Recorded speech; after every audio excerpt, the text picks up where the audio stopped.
Hello, welcome back. Today we are going to cover chapter number 4, presentation of data. This is going to be the last chapter that is based on theory part, and from chapter number 5 we are going to cover the practical area of statistics.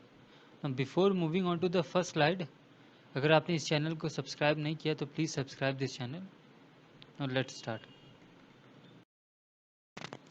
इस chapter में basically ये बताया गया है कि हम लोग data को किस तरह प्रेजेंट कर सकते हैं. तो डेटा को प्रेजेंट करने के लिए बेसिकली 3 तरीके होते हैं. पहला होता है टेक्सचुअल प्रेजेंटेशन ऑफ डेटा, दूसरा होता है टैबुलर प्रेजेंटेशन ऑफ डेटा और तीसरा होता है डायग्रामेटिक प्रेजेंटेशन ऑफ डेटा. एक एक करके इन तीनों कैटेगरी को पढ़ेंगे कि कैसे इन 3 कैटेगरीज में डेटा को प्रेजेंट किया जाता है. अभी ये कॉम्प्लिकेटेड डायग्राम जैसा लग रहा है, पर अभी एक एक करके इसको एक्सप्लेन करते हैं तो थोड़ा ईजी हो जाएगा. पहला मेथड हो गया टेक्सचुअल प्रेजेंटेशन ऑफ डेटा. हम लोग टेक्सचुअल प्रेजेंटेशन ऑफ डेटा में डेटा को पैराग्राफ के फॉर्म में प्रेजेंट कर देते हैं. वो चाहे एक पैराग्राफ हो सकता है या कई पैराग्राफ हो सकते हैं. सेकेंड मेथड हो गया टैबुलर प्रेजेंटेशन ऑफ डेटा. हम लोग टैबुलर प्रेजेंटेशन ऑफ डेटा में डेटा को रोज एंड कॉलम में प्रेजेंट करते हैं. Tabular presentation of data further divided है 4 टाइप्स में. पहला हो गया क्वालिटेटिव, दूसरा हो गया क्वांटिटेटिव, तीसरा हो गया टेम्पोरल और चौथा हो गया स्पेशल. प्रेजेंटेशन ऑफ डेटा का जो पहला क्लासिफिकेशन होगा वो होगा क्वालिटेटिव क्लासिफिकेशन. जब भी डेटा कोई ऐसे नॉन मेजरेबल कैरेक्टरिस्टिक में एक्सप्रेस किया जाता है तो उसे हम कहते हैं क्वालिटेटिव क्लासिफिकेशन. जेंडर, रिलीजन और नेशनैलिटी, इसको कभी भी हम मेजर नहीं कर सकते, ये नॉन मेजरेबल कैरेक्टरिस्टिक होती है. तो ऐसा कोई सा भी डेटा जिसको हम मेजर नहीं कर सकते उसे हम क्या कहेंगे, क्वालिटेटिव क्लासिफिकेशन.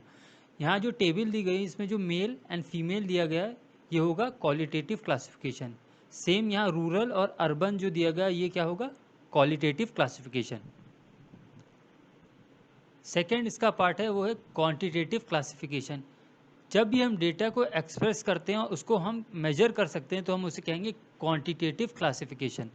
जैसे हाइट हो गया, वेट हो गया, एज, इनकम, ये जो 4 काइंड्स दिए गए हैं इसको हम मेजर कर सकते हैं. हाइट भी मेजर हो सकती है, वो कितनी भी हो सकती है, 5 फीट 6 7. वेट मेजर हो सकता है किसी नंबर में, एज हो सकता है, इनकम हो सकती है. और क्वालिटेटिव में क्या था, नेशनैलिटी, जेंडर, ये सब मेजर नहीं हो सकता. ये दोनों का डिफरेंस है, एक मेजर हो सकता है और दूसरा मेजर नहीं हो सकता. टैबुलर प्रेजेंटेशन ऑफ डेटा का जो तीसरा क्लासिफिकेशन है वो है टेम्पोरल क्लासिफिकेशन. जब हम डेटा को प्रेजेंट करते हैं बदलते हुए टाइम पीरियड के अकॉर्डिंग तो हम उसे कहते हैं टेम्पोरल क्लासिफिकेशन. इसको हम लोग टेबल से समझते हैं. इस टेबल के थ्रू हम लोग समझते हैं कि टेम्पोरल क्लासिफिकेशन होता क्या है. वन साइड टेबल में ईयर दिया गया और सेकंड साइड पॉपुलेशन दिया गया. जैसे जैसे ईयर आगे बढ़ रहा है उसी के अकॉर्डिंग पॉपुलेशन भी वेरी कर रही है. जैसे जैसे टाइम पीरियड जो लिखा गया है यहाँ पे वेरिंग टाइम पीरियड, जैसे जैसे वेरी कर रहा है टाइम पीरियड उसी के हिसाब से डेटा भी चेंज हो रहा है. तो हम ऐसे डेटा को कहेंगे temporal classification. Tabular presentation of data का जो लास्ट क्लासिफिकेशन है वो है स्पेशल क्लासिफिकेशन. जब भी डेटा को क्लासिफाई किया जाता है on the basis of place तो उसे हम कहते हैं स्पेशल क्लासिफिकेशन. इसको हम एक टेबल के थ्रू समझते हैं कि स्पेशल क्लासिफिकेशन होता क्या है. लेफ्ट हैंड साइड पे डेस्टिनेशन दी गई है प्लेस और राइट हैंड साइड पे इंपोर्ट शेयर दिया गया. शेयर है ये डेटा है और ये डेस्टिनेशन ये प्लेस है. अब हम जो ये डेटा है 35 12 10 इसको हम प्रेजेंट कर रहे हैं on the basis of place. जैसे यहाँ प्लेस चेंज हो रही है, ये सिर्फ डेटा एक कंट्री का नहीं है, ये जहाँ डेस्टिनेशन है वो चेंज हो रही है. तो हम लोग जो डेटा है ये इंपोर्ट डेटा है इसको क्लासिफाई कर रहे हैं जगह के अकॉर्डिंग, प्लेस के अकॉर्डिंग. तो हम इसे कहेंगे स्पेशल क्लासिफिकेशन. पहले 2 मेथड हम लोग पढ़ चुके हैं. पहला मेथड था टेक्सचुअल प्रेजेंटेशन, सेकंड था टैबुलर और जो लास्ट है वो है डायग्रामेटिक प्रेजेंटेशन ऑफ डेटा. हम लोग डायग्रामेटिक प्रेजेंटेशन ऑफ डेटा में जो डेटा को प्रेजेंट करते हैं वो बार डायग्राम और पाई डायग्राम के थ्रू प्रेजेंट करते हैं. ये फर्दर 3 कैटेगरी में डिवाइडेड है, ज्योमेट्रिक, फ्रीक्वेंसी और अर्थमेटिक. जो पहला पार्ट है ज्योमेट्रिक डायग्राम ये फर्दर डिवाइडेड है 3 पार्ट में. पहला हो गया सिंपल बार डायग्राम. सिंपल बार डायग्राम में हम सिंपली एक ग्राफ में बार के थ्रू, ये जो बार है इसे हम कहेंगे बार, इसके थ्रू हम डेटा को प्रेजेंट करते हैं। सिंपल सा ये इसका मतलब होता है सिंपल बार डायग्राम। सिंपल बार डायग्राम के बाद आता है multiple bar diagram. Multiple bar diagram is simply the extension of simple bar diagram. इसको हम लोग टेबल से, इस ग्राफ से समझते हैं। ये सब कैटेगरीज दी गई है। हम मल्टीपल बार डायग्राम में सब कैटेगरीज को कंपेयर करते हैं with in the main category. Protein यहाँ हो गया मेन कैटेगरी, और जो जो इस प्लाज्मा, इंट्रासेलुलर फ्लूइड, ये सब हो गया सब कैटेगरी। हम सब कैटेगरी को कंपेयर करते हैं with in the main category, तो हम ऐसे डायग्राम को कहेंगे मल्टीपल बार डायग्राम। थर्ड हो गया कंपोनेंट बार डायग्राम। इसको हम इस ग्राफ के थ्रू समझते हैं।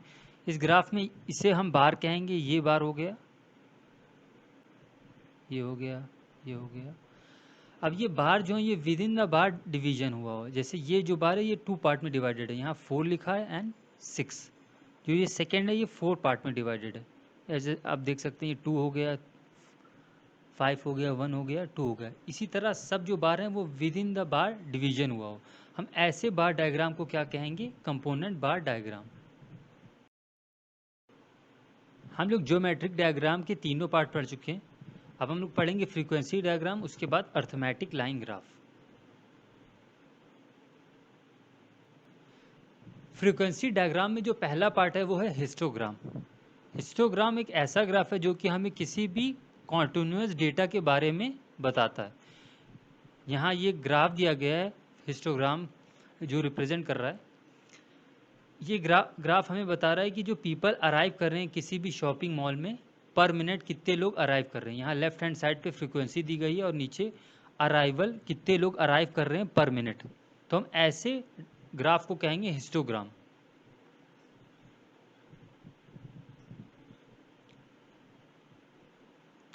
सेकेंड हो गया फ्रीक्वेंसी पॉलीगॉन।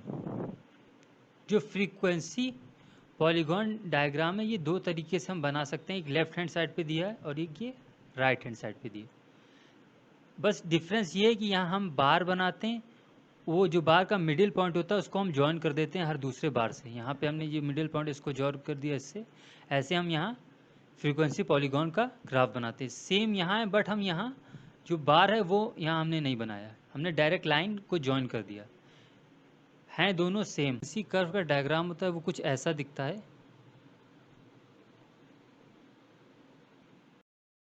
इसका जो लास्ट पार्ट है वो है ऑगिव। ऑगिव को हम कम्युलेटिव फ्रीक्वेंसी भी कहते हैं। इसके 2 टाइप होते हैं। पहला होता है लेस देन टाइप, दूसरा होता है मोर देन टाइप।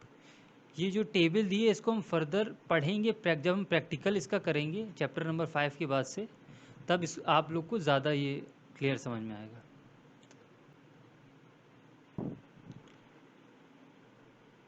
जो लास्ट पार्ट है वो है arithmetic line graph. Arithmetic line graph को हम टाइम सीरीज ग्राफ भी कहते हैं।